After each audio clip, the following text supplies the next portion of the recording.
We turn now to a closely watched and controversial verdict here in New York. A jury cleared Daniel Penny in the death of Jordan Neely, who we put in a chokehold on a subway train last year. Good news for Penny's family, but CBS News' Allison Gaynor reports on a tough day for Neely's family.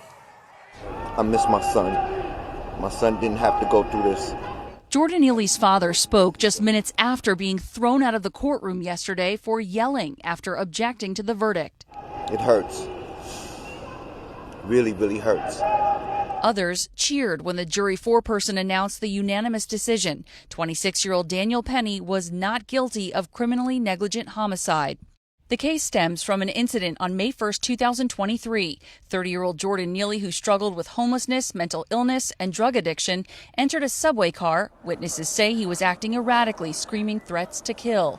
Video captured Penny, a Marine veteran, restraining Neely in a chokehold for several minutes. He was later pronounced dead at the hospital.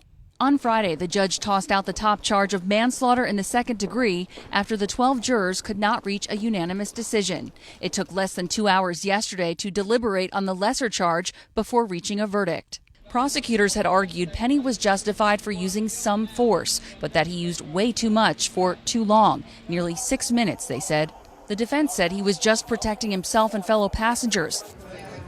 At a nearby bar, Penny raised a glass with his attorneys, who issued a statement saying New Yorkers can continue to stand up for one another without sacrificing our rights or our freedoms. Probably the most important factor in this case were the witnesses who were the actual people in that subway car. And many, if not most, were terrified of Mr. Neely.